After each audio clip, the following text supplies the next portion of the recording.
Ito ang Broad Stream Cast Communicators, ang naiba at kakaibang plataporma sa digital broadcast.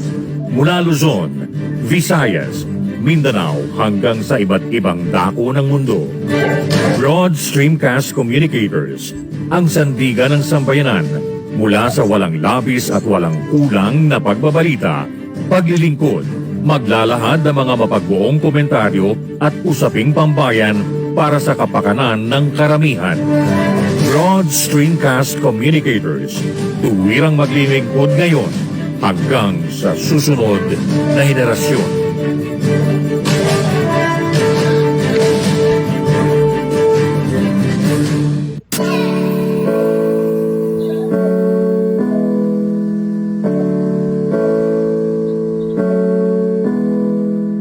Buhay Online, Chikahan at kaalamang pangkabuhayan. Ating tunghayan, pakinggan at tuklasin ang mga pangyayari at kaganapan sa mundo ng online. Buhay Online, Chikahan at kaalamang pangkabuhayan.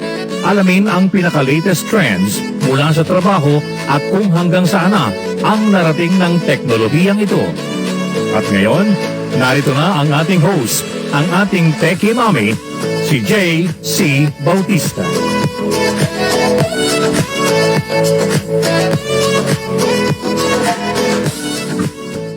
Hello everyone! Happy Wednesday! Hello! Welcome po sa Buhay Online. Wednesday na naman po, kalahati na naman ng week. Okay, as the days are breezing right through and days are passing us by. Right before our eyes po, napakabilis ng panahon at umiinit na po, nararamdaman na po natin ang what do you call this, hudyat ng summer, Holy Week. Talagang umiinit na, no? Pero pag ano pa rin, medyo madaling araw, it's not so hot pa rin, 20 plus pa rin tayo degrees, which is actually cooler than the norms of sa Pilipinas na lahat 30 plus degree weather palagi, right?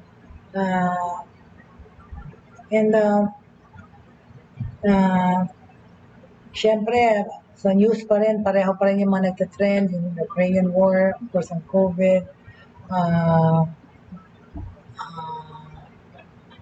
Actually, yung sabong dito sa Philippines, yung mga nawawalang nagsasabong. Yan po ang mga, of course, the news that's trending right now. And of course, let's talk about local news first, right? And technology, how it's helping. Of course, we are yung national ID po natin. Ang tagal-tagal na I applied for it already. I haven't received it. But anyway, hello. I see numbers, but I don't see the names. Hello, welcome to Buhay Online, whoever you are. Magandang umaga. Anyway, over 8 million Filipinos have received the PhilID cards. Ang Philippine ID cards about the same as the national ID. Over 8 million Philippine identification cards have been delivered nationwide according to the Philippine Statistics Authority. Ito bang the same to? Ito bang PhilID? The same ba to as as national ID? Sandali, bakit? I don't know, nag-iba na ba yung pangalan? But let me see. Let me show you what I'm talking about. Alright, this one, Philippine ID cards. Is it one and the same as the national ID? I wonder. Well, let's see. Miss Angelica Pasar, if you are online, can you please tell me if this is one and the same? Here, let me just show you.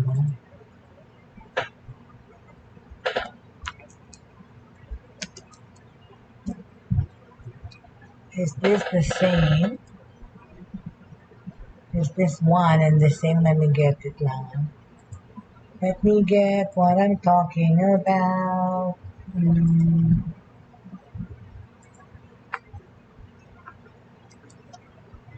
Here, is this the one? Yan, ito ba yan? Philippine ID? This is the same as the national ID. Can somebody please help me and educate me? But anyway, okay. Over 8 million Philippine identification cards have been delivered nationwide, according to the Philippine Statistics Authority, or the PSA. In a statement, PSA Assistant Secretary Rosalinda Bautista said 8,176,454 cards were distributed to Filipinos who had successfully, registered for field step, ano to? Sandali lang ha. For field step,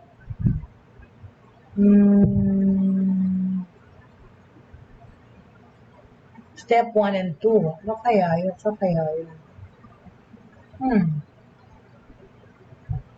Is the Philippine ID card same as the national ID? Can somebody please help me and tell me if it's so? The same ba yan? Someone care to tell me? Okay, but anyway, okay, she said, Secretary Rosalinda Bautista said that the delivered Philippine ID cards covered 24.2% of this year's set delivery target of 33.8 million. We at PSA, together with Philippine Postal Corporation and the Bangko Sentral ng Pilipinas, talking about postal ID, hello yung postal ID ko. 6 months ago ko pa yung in-applyan, wala pa rin. Okay? We are doing our best to accommodate millions of Filipinos who have successfully registered for PhilSys Steps 1 and 2. The PSA reminded registrants who have received their Philippine IDs or PhilIDs and the accompanying letter containing their PhilSys number, PSN, to refrain from posting it on social media to safeguard their personal information. Hello, who would post naman their ID, much less their passport online, no? Katangahan tayo. So dami ng identity theft tsaka cyber crimes nowadays. Hello, please do not post it. Okay?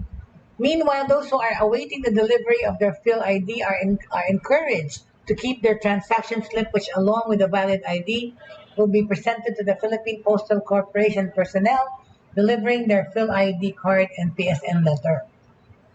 Moreover, the PSA is set to launch a mobile version of the PhilID as a digital alternative to the physical Philippine ID card to maximize the use of the PhilSys in digital transactions. Okay. So, yun po yung magandang balita tungkol doon. Alright?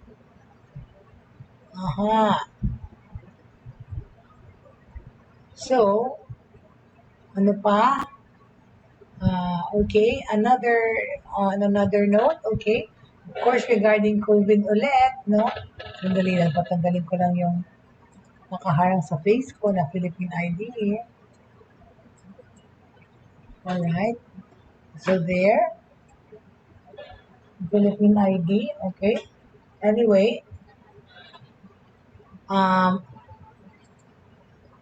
talking about the COVID situation po sa ating bansa, as of today, okay, all regions now are at the minimal risk for COVID-19, okay? The Department of Health or the DOH on Tuesday said all regions in the country remained at minimal risk in terms of COVID-19 case classification as the number of infections slowed down, okay? So magandang balita po yan. In a media forum, Health Undersecretary Maria Rosario Vergeres also said the health system's capacity is at low risk. Okay? Patuloy po ang dating na magandang balita dahil pababa na. Pababa na po ng pababa mga kaso ng COVID-19 sa lahat ng lugar sa ating bansa. Dahil dito po, lahat ng region natin ay nananatiling nasa minimal risk case. Classification, low risk case classification po at may low risk health systems capacity, she said. We note the good news of continuous decrease in COVID-19 cases in all areas of the country. Because of this, all our regions are now at minimal risk case classification and our health system's capacity is at low risk. According to the DOH, minimal risk is the lowest risk case classification for COVID-19. The health official reported that average daily cases per day in the current week is lower by 13% than last week. The average daily reported cases from March 15 to 21 are 490, while logging 564 cases from March 8 to 14. Verheer said that COVID-19 severe and critical hospital admissions have declined, di ba? Yung pong mga serious cases po na ina-admit sa ospital have declined from 1,874 daily to 805 cases since January. Okay, magandang balita. Many of those hospitalized only experienced mild, asymptomatic, and moderate symptoms. Okay? Sandali lang po, ha? Sandali lang. Tataas ko lang yung chair. Thank you very much. Ay! Sandali, ha? Sensya na po, sandali lang. I will just fix my chair. Excuse me. Okay, thank you. Ayan, mabuti na. Ang pagbaba ng mga malulubha at critical na kaso ay bunga ng patuloy nating pagsunod sa ating minimum public health standards at pagkukumpleto ng ating primary series at booster shots for vaccination. Matotoo po ito na ang ating mga bakuna ay talagang ligtas at garantisadong mabisa laban sa COVID-19. Ito pong sinabi ni Health Undersecretary Maria Rosario Verheere. Okay? The decrease in serious and critical cases is a result of our continued compliance with our minimum public health standards and the completion of our primary series and booster shots for vaccination. This is proof that our vaccines are actually safe and guaranteed to be effective against COVID-19. Hello there, Miss Angelica. Blessed Wednesday to you too. And thank you so much for always being there for us and supporting all the shows here at Broad Stream Cast Communications. Okay? Yan po ang aming mga napaka-mababait at supportive na makikinig at nanonood. Si Miss Angelica Paz. Okay, at saka yung mga Lakap family. Okay, vaccination drive surpasses target. The national government has surpassed its target vaccines in the fourth wave of the Bayanihan Bakunahan. Anyway, Miss Angelica, yung tanong ko, yung bang PhilID is the same as the national ID? Yung pinakita ko. Kasi I wasn't so sure. But anyway, okay, so going back to the national government has already surpassed its target vaccinations in the fourth wave of the Bayanihan Bakunahan national vaccination drive this month, according to Verheere. Okay? She said at least 115% of the target population already got inoculated with first dose, while 134% of the target vaccinates received the second dose already. Meanwhile, at least 70% of the target population have already gotten their booster shots. Okay, ang galing, no? The DOH was aiming to administer a total of 1.87 million vaccine doses during the latest vaccination drive.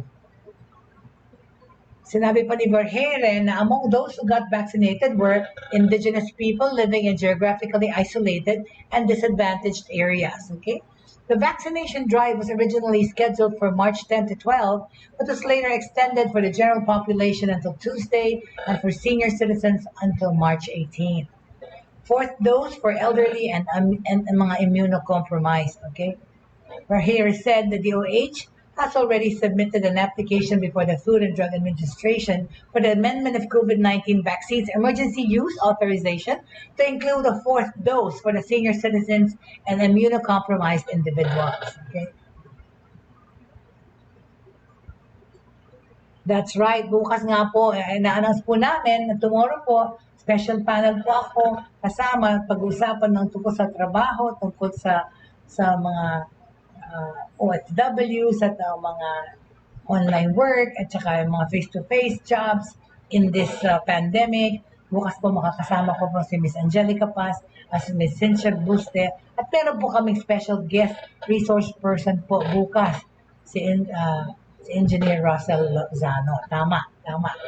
Maraming salamat. Like I said po kasi, our show is always open po for suggestions and recommendations of resource people to talk about various issues that are affected by technology po at ang kabuhayan natin. Welcome po tayong mag-feature dito ng mga personalities and reference people to talk about and share more knowledge po, di ba? And expertise and experience, no?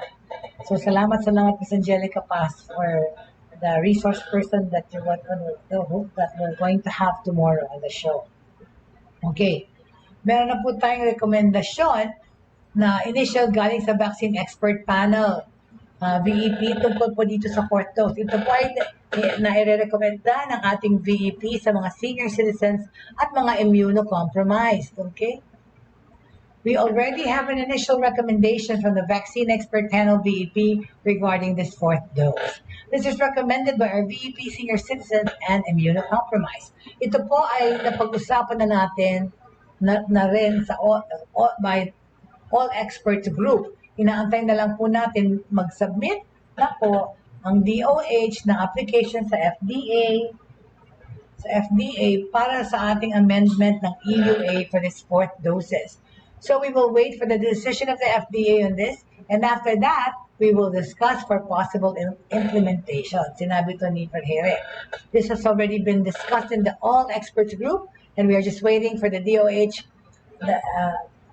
We are just waiting the DOH because the DOH already submitted an application to the FDA for the amendment of the EUA for these fourth doses. Okay, the VEP earlier said that since the immunocompromised received 3 primary series of COVID-19 vaccine, their fourth dose may serve as their booster shot. The Department of Health, or DOH, is administering third doses to senior citizens and immunocompromised, while booster shots naman are given to those who have finished the 3 to 6 month requirement after receiving their second dose. Okay? All right. Okay? On that note. Okay? Balita pa, okay? Tungkol pa rin sa virus, okay? Department of Health, 85.9%, the Omicron variant detected in the latest genome sequencing report. Di ba, pinag-usapan pa lang natin yung Delta Cron the other day na kinocoin nila yung word na yan na Delta Cron, the combination of the two variants. Hindi naman talaga masasabing Delta Cron yun dahil yung nag-mutate is a combination of many variants, right? Well, let's talk about this one.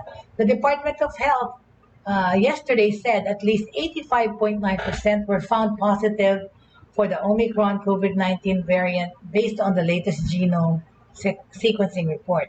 During a media forum, Health Undersecretary, again, Maria Rosario Vergeire, said they excluded samples from last year in the latest genome sequencing result on March 18 as they were already outdated.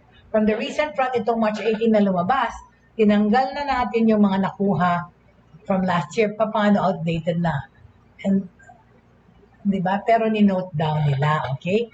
Alright? From January to March 2022, these are 568 samples, and of these 568, and out of these 568 samples, 85.9% were positive for the Omicron variant. Totoo naman kasi, January yan lumabas yung Omicron, di ba? Dala-dala na rin yung babae na yun na kalimutan ko na yung pangalan.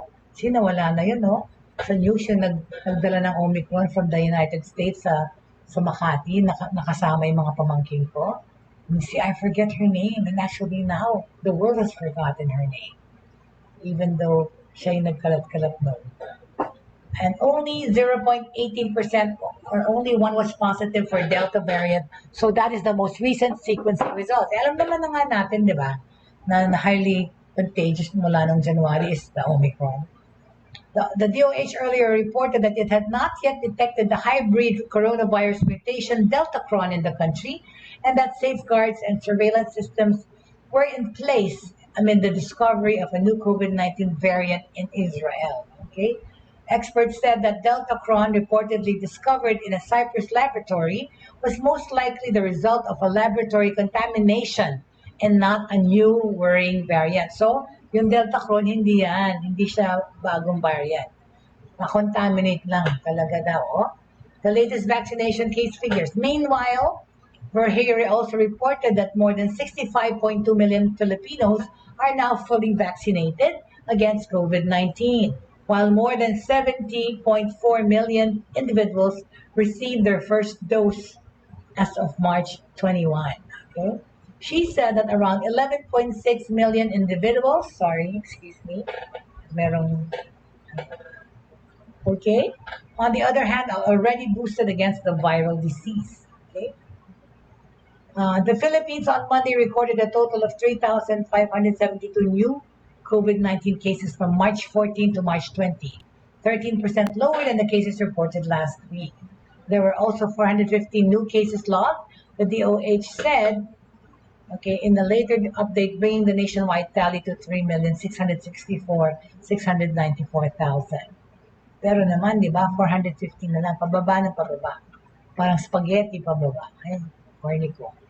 Anyway, ayun, so,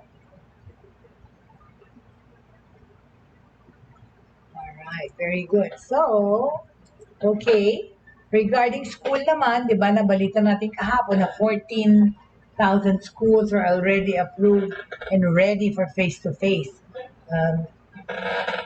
30,000 more to go or something, right? Anyway, again, 11 hours ago lang po itong news na to, regional offices of the Department of Education or the DepEd and concerned schools should coordinate with local government units or mga LGU for the return of school facilities that were used as vaccination sites, okay?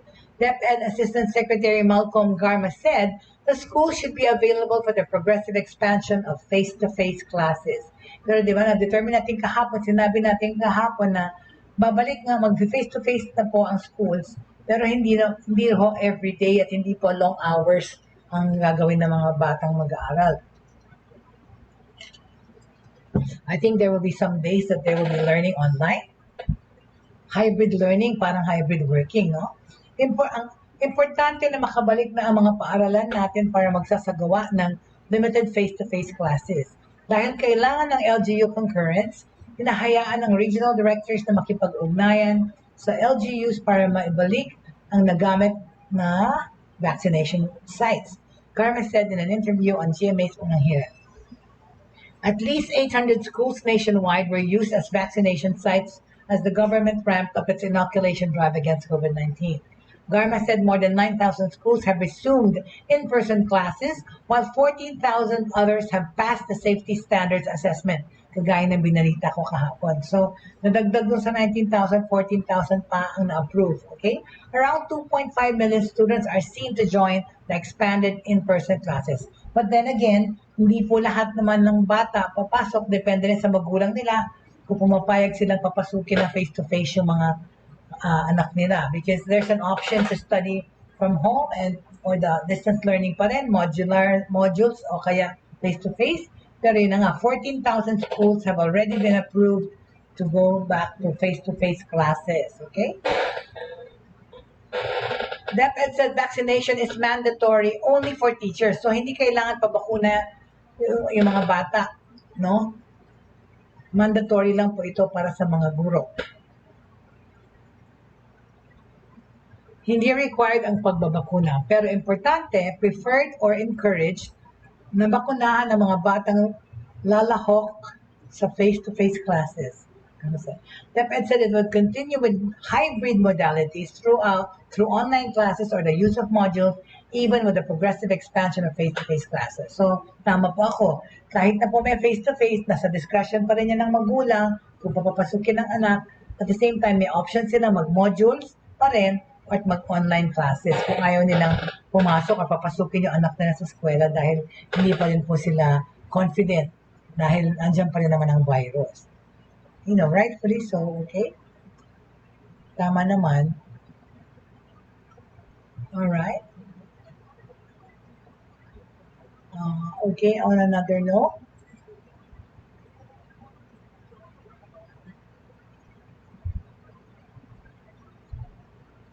okay.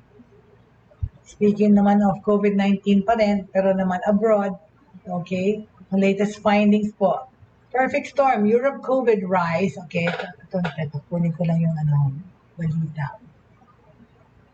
Thank you. Oh, there you go. Oops, sorry. I moved myself.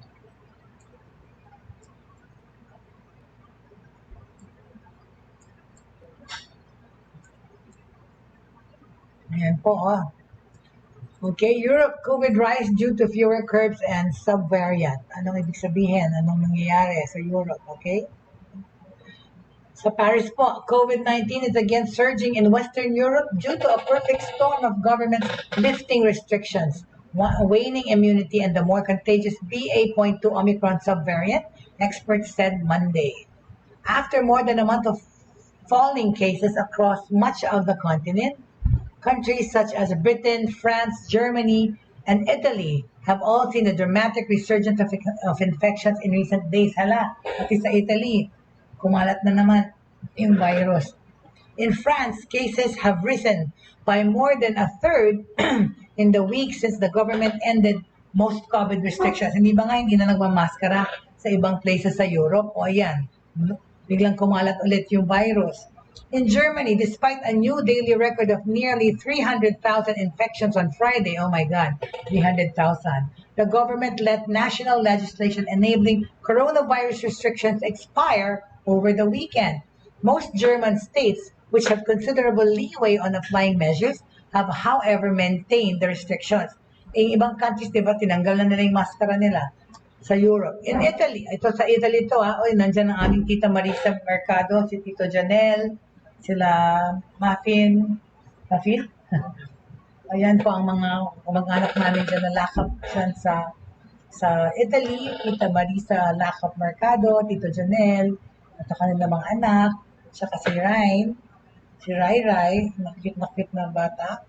Okay, patingin namin. In Italy, the government announced last Thursday it would phase out almost all restrictions by May 1 despite rising crisis. So, aalis na nila po yung mga restrictions by May 1. Sa Britain naman, where 1 in 20 people are currently infected, the government removed the last of its international travel restrictions on Friday. Wow, pwede na pumunta sa UK. Faced with its own surging cases, Austria announced on the weekend it would reimpose rules requiring face-to-face P2-face masks just weeks after lifting the measure. Kasi nga, biglang dumami agad. Stealth Omicron.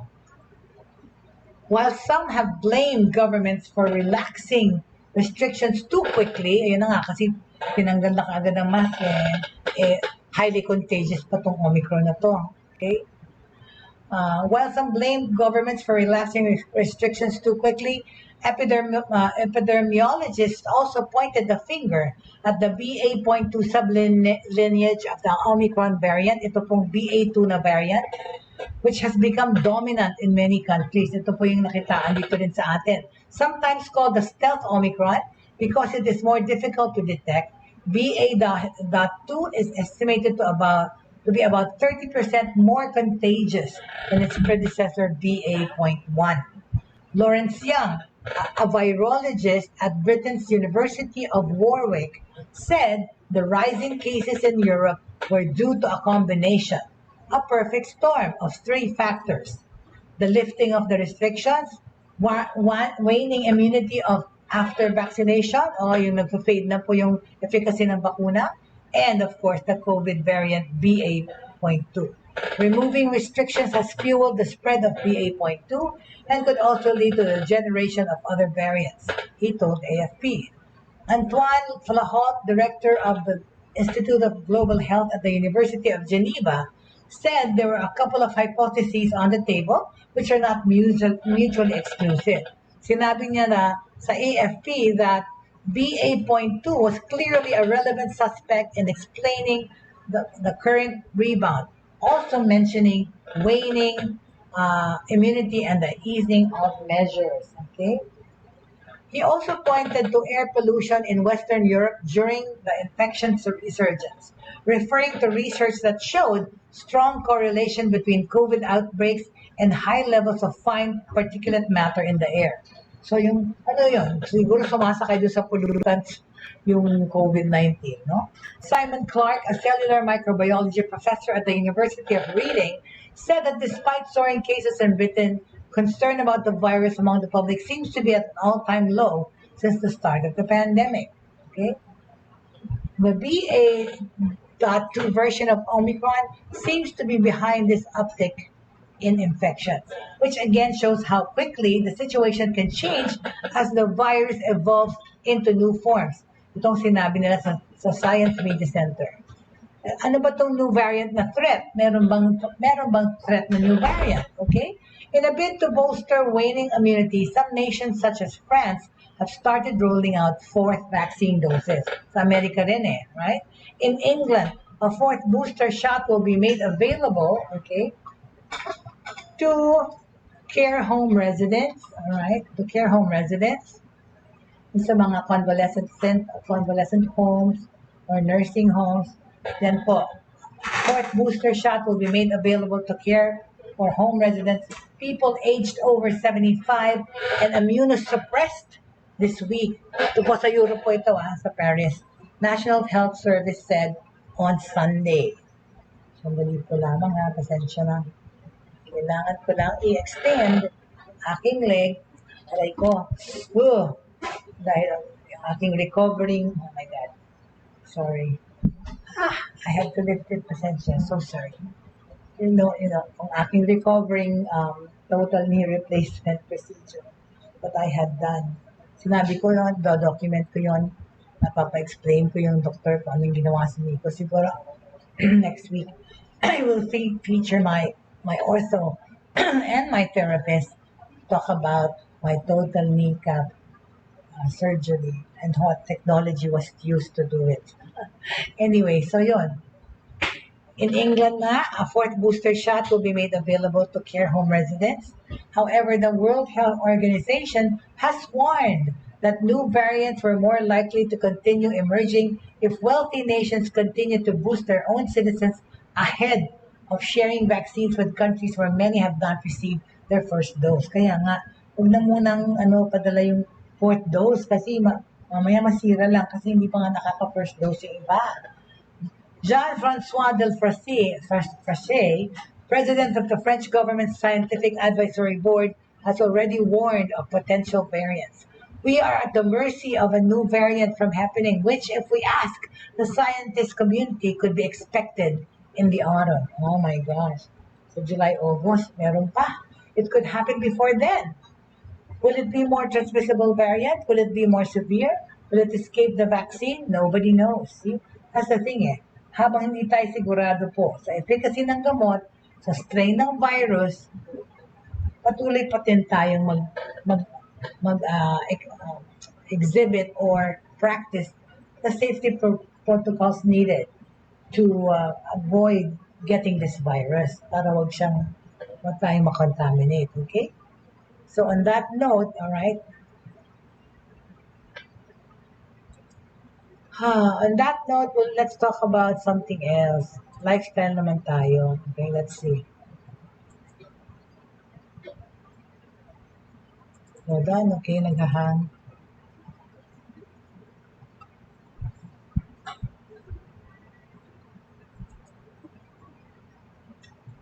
Hold on, please. Alright. Pupunta naman tayo sa technology around the world. Okay?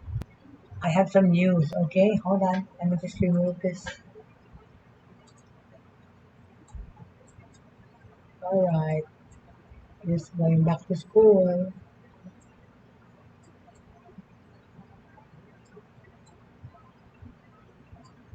Okay. Japan is to launch an AI translation system for foreign job seekers. Wow, okay. Kasi if you don't know already, okay, Japan is one of my favorite Asian countries to keep going back to, and I've been there several times, but mostly on business. But it saddens me to know that Japan is experiencing so much nowadays when it comes to economy and everything else, because there was a time, of course, I think when I was little or whatever, that Japan was a third world power country next to America, Russia. And it's a beautiful country, but for some reason, diba, naging stagnant ang Japan. Sa technology, sa development, sa lahat ng bagay. They got stuck in their old ways and they just kept sticking to their guns in their old ways. But, okay, napag-iwanan na rin rin Japan sa technology ng Taiwan, Korea, China. When in fact before number one sila when Toyota came about, the car industry, right? And na export ng mga sasakyan. But then it remained there. For some reason, the technology notwithstanding, parang nag-stand still sa Japan naging stagnant sila. And maybe more complacent. So they have not made real advancements in technology so far. And of course, and with that pa, they are experiencing an aging society. In Japan po, mas marami na yung matatanda. Everywhere you look, there's old people like 70 and above, right? So, yun po, at the same time naman, sa Japan, yung mga mas marami pong matanda, aging society. At the same time, the workforce is getting older. Yung mga middle-aged, retirable na mas marami. So, and there are not a lot of young people. Actually, the birth rate is low in Japan, which attributes to the fact na mas konti lang ang kanilang workforce. Right? So, to support foreign workers, Japan will start translating job listings into English at Hello Work public job placement offices across the nation. The translation will be done by AI or by artificial intelligence. The Health, Labor, and Welfare Ministry hopes to make conditions such as the actual work, pay, and lunch hours and breaks easier to understand, thus avoiding trouble for workers after they accept the job. Okay. Very good. Technology, no? The number of foreigners working in Japan was about 1.72 million in 2021, up to 150% from the decade ago, okay? The new specified skills category of residential status for foreigners was introduced in 2019, okay? And job changes are permitted in this category. The number of foreign workers turning up at Hello Work offices is therefore expected to increase. Right? Hello there. Hi, I'd like to welcome Abby. Abby, hello, Abby. Abby, would you like to join me today or to give your contention regarding this? Because we were talking about Japan and how Japan's economy and society is experiencing some crisis right now. Mm-hmm. Who would like to join me? Hold on a second, okay? Anyway, siguro tomorrow, okay? We can invite some more people tomorrow to be in the panel so that we could discuss things regarding jobs, right? That's right, tomorrow. Anyway, so Abigail, my dear Abigail, welcome to the show. Thank you for coming. Shrey, I'm missing Shrey. I don't know. Shrey is on vacation somewhere in India with his uncles and cousins and grandma. So we haven't seen him around. So that's why he's not here today with me. Okay. Anyway, so going back to hold on a second. I lost my mark. Sorry. Going back to what I was saying about Japan, right? So going back to what I was saying, all right. In Japan, they have an aging society. Their workforce is getting fewer, right? And not too many babies are being born. So the middle-aged people working are now getting towards retirable ages. So, ngayon po, inopen na ng Japan ang kanilang market for foreign workers, which is the reason why I am saying that news, okay? Kasi po, ang Japan, they will launch an A1 translation system for foreign job seekers, diba? Kasi nowadays, kasi require nila yung mag-work na ng C2 level ng Japanese. So before you can start working in Japan, you have to study first and learn how to speak Japanese. They will not accept workers who are totally zero in Japanese knowledge, no? Okay? Okay, so the number of foreigners working in Japan was about 1.72 million in 2021, up 150% from a decade ago. Okay, kasi marami ng skilled workers pumupunta. Okay? Among the about 540 Hello Work offices nationwide, about 10,000 foreign workers search for jobs each month. But only some of the offices have interpreters, okay? Due to the language barrier, there are many cases in which job seekers cannot fully grasp the descriptions detailing such conditions as job responsibilities, employment status, bonuses, company housing, and daycare facilities. So, a lot of times, when they didn't have this AI robot, people would just go in there and be at a loss because they really don't know what to do and where to go. So hello offices are supposed to help, okay, about your concern. Okay, so due to the language barrier, there are many cases in which job seekers cannot fully understand the application form, okay, or the words that are stated there. But of course, it doesn't hurt to ask, di ba? But anyway, so that they don't understand because the language is in Japanese. According to the ministry, foreign workers who actually land jobs via Hello Work account for about 16% of those seeking jobs there. This figure is about half for Japanese job seekers.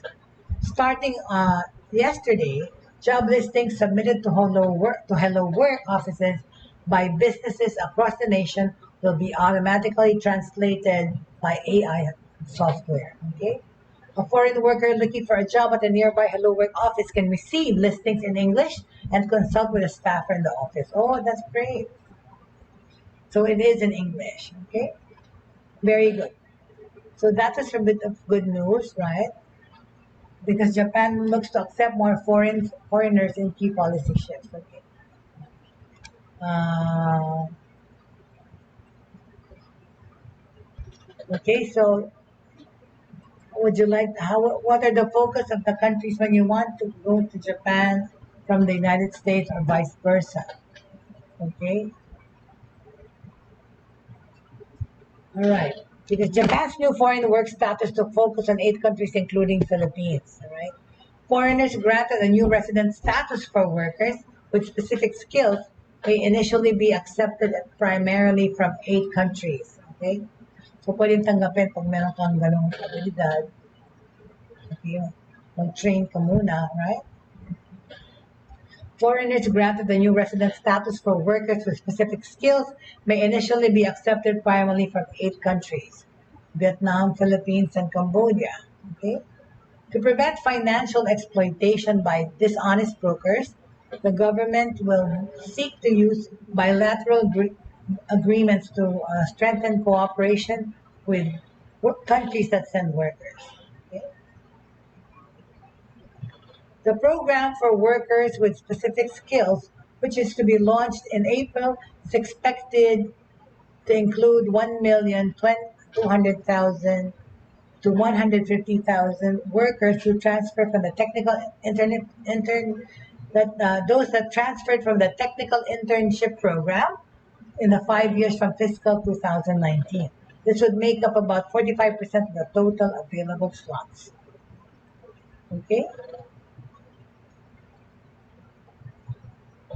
All right. So information regarding corrupt vendors and illegal stays would be shared between investigative authorities to make problems easier to discover. In addition to the 3 nations mentioned above, talks are going on with China, Indonesia, Thailand, and Myanmar. All right. And that in a package of comprehensive policies on coexisting with foreign residents that is to be compiled by the end of the year, the government also plans to include programs to make it easier for foreigners to open bank accounts. Okay, this was prompted by the experience of a trainee who were paid less than minimum wage, but were unable to verify their salaries because they were paid in cash after being unable to open bank accounts. Okay. The government is also considering including plans in the policy package for the creation of centralized offices in each prefecture where foreigners can seek help with issues related to daily life. Okay? All right. Yun na nga, doon sa probinsya ng aking area, hanggang ngayon wala pang ilaw. See that? See? So, where's the technology, speedy technology in that, right? Nakakaloka kaya. All right. Then I'll just take a sip of water, please. Anyway, please feel please feel free to feed your questions. Okay, and ask here on site. You can ask it here from me while I'm broadcasting. You can message me. You can email me. You can DM me your concerns at the same time, your suggestions for topics to talk about, and of course for suggested resource people. So tomorrow pa magiging medyo special ang ating programa because of course I will be as having as my guest at nagbabalik na co-anchors ko for the day si Miss Angelica Paz tsaka si Miss Cynthia Buste. Right? Para namang mga artista yung names, right? Okay. So more news around. Okay, we already expanded the classes. All right. Okay, so we are still on alert level 1, and I think that's the way it's going to be till the end of this month. But of course, this is our closest thing that we can have to the new normal. I mean, to normal. This is the new normal. Wearing masks pa rin, right? Talaga naman nakakatulong talaga yung mask, di ba? I know it's unnerving. I know it's uncomfortable, okay? But we gotta live with it for now. This is the only thing we can do, right? To protect ourselves really when your bottom line is mask, mask, mask, right? Ano ba ito? Panay kampanya na. Alright, let's talk about the climate and the environment. Well, people are still opting. Okay, wait. Hold on, please.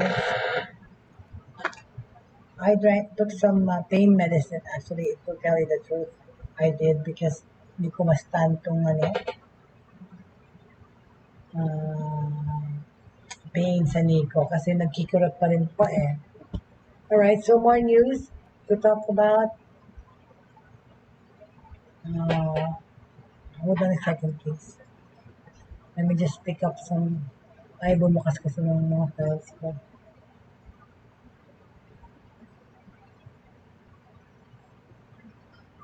What's happening? I can't even click. Naghang yung computer ko. Mga kababayan. Mga kababayan ko. Naghang ang computer ko.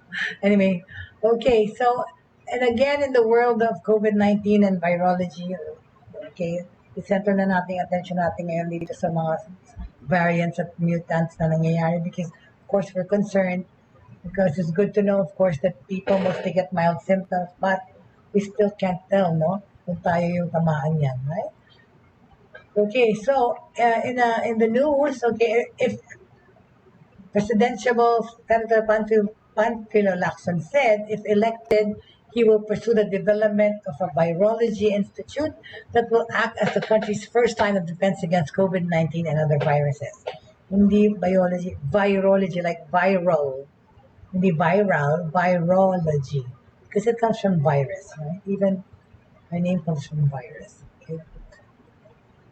The Partido Reforma standard bearer said Sunday that the planned Philippine Virology Science and Technology Institute will serve as the country's research and development hub, which will address to the threat of COVID-19, right? Its future mutations sa pati mga iba pa nitong variants. Okay? I will pursue this because this will save us. We will no longer import know-how. We will strengthen research and development through this institute. Itong sinabi ni Panfilo Lacson na huwag na tayo mag-invite ng mga foreign specialistas. Huwag na tayo magpadala sa abroad para aralin yung sakit dito sa Pilipinas. We should always be ready for the next pandemic, okay? Be it Deltacron or any other variant or any new pandemic, right? That's the bottom line, okay? So sinabi niya, it is no longer a question of whether we are ready. We should always be ready for the next pandemic, be it Delta Cron or any other variant or any new pandemic. Okay? The 2022 budget has earmarked some 982 million as a startup fund for such an institute. A year into the pandemic, lawmakers filed a bill which sought the creation of a virology and vaccine institute. O ba't di nagawa? According to Senate Bill 2241, filed by Senate President Vicente Tito Soto III, the presence of such an institute make the country globally competitive in the field of science and technology, the best weapon which the country can use against COVID-19, right? Of course, the Senate has yet to deliberate on this issue. Jackson's recent call to set up an institution which specializes in the study of virus echoes the sentiments of the Department of Science and Technology. Right? Earlier this month, the Science and Technology Department said it supported creation, saying that it will equip the country with resources and capability to develop vaccines against existing emergency diseases. The creation of our own Virology Institute is the first step in becoming self-reliant in developing and producing our own vaccine. Yun nga ako nagtaka eh. Sa dami ng pharmaceutical firms sa Japan, none of them even endeavored to know about this variant. Okay?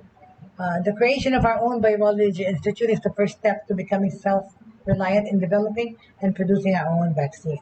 DOST Undersecretary for Research and Development Rowena Cristina Guevara said na the creation of our Virology Institute is the first step in becoming self-efficient in developing and producing our own vaccine. All right, very good.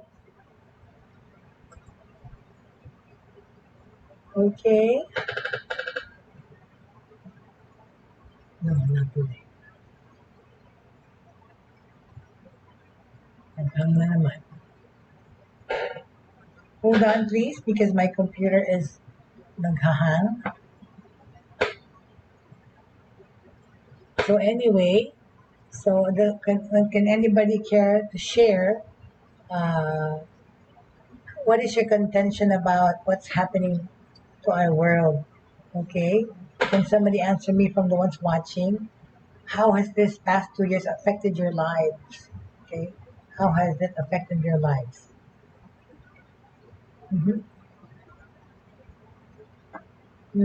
Okay. So, hindi uma-under yung mga names talaga and I cannot see. But anyway, so what are we still up to? Anyway, we have 6 minutes before curtains, but I'm thankful for everyone that's joined me today. Maraming salamat. And of course, keep safe pa rin palagi. Palagi pa rin tuloy magdasal at magpasalamat for all the good things that happen to us each day, and for all the blessings, okay? And the glory and the power is yours, all right, my Lord. So we offer this day to you, Lord. I offer this day to you because it's going to be a busy day, but I want to offer this day for you. And of course, I'd like to thank the Laptop family, Tita Agnes, and the Zyrate family in Batangas for always supporting us here at Broad Stream Cast Communicators, Inc. And I'd like to thank my yaya sa publiko, yaya of 43 years, who came back all the way from Summer Leyte just to take care of me and my recuperation. Itong aking titanium knee na pinalit sa dati kong rheumatic knee. But anyway, I'd like to thank my yaya really for taking care of me in the hospital, taking care of me here every day. Dito po ako natutulog sa sala because obviously, hindi pa ako pwedeng umakyat ng hagdan. For those who don't know, I had total knee cap, what do you call this? Replacement. So ako po ay bionic na. I now have a titanium kneecap. Okay? Tutunog to sa airport. Sabi nila, I should have an ask from my doctor, a note saying that I have titanium in my knee and declare it when I travel. Which is hopefully soon, as soon as my legs can carry me po, kailangan ko na naman pong lumipad, no? At mag-asikaso ng mga bagay-bagay tungkol sa negosyo, tungkol sa buhay, tungkol sa trabaho. In another country, okay? So, we will talk tomorrow po. We will have guests on my show tomorrow to talk about working environments in different platforms and in different countries.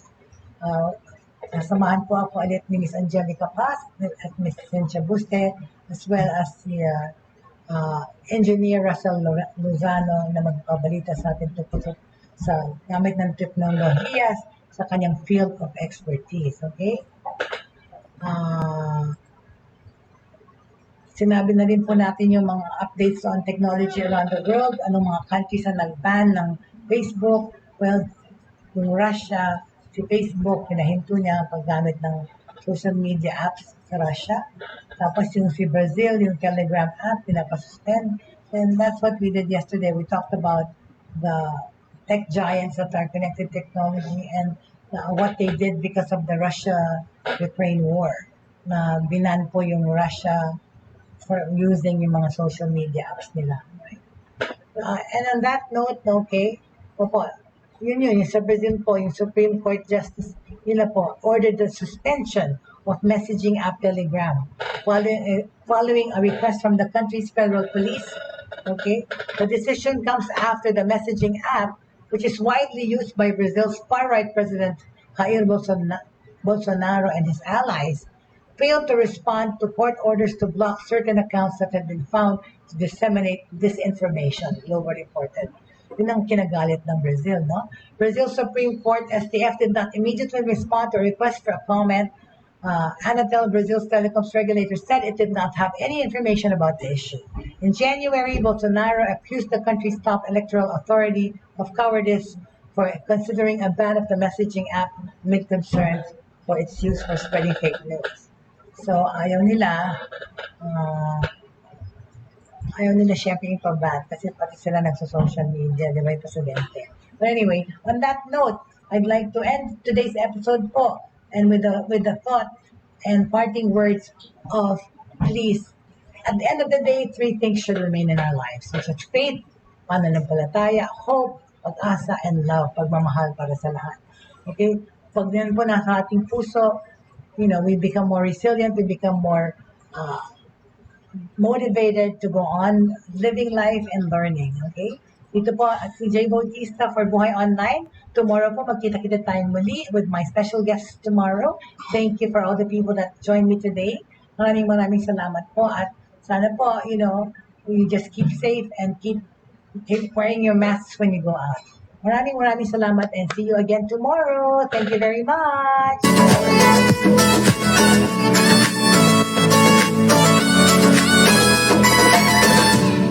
Inyong natunghayan at napakinggan ang mga makabagong pamamaraan sa mundo ng online sa pamamagitan pa rin ng Broad Stream Cast Communicators. Hanggang sa muli, maraming salamat po.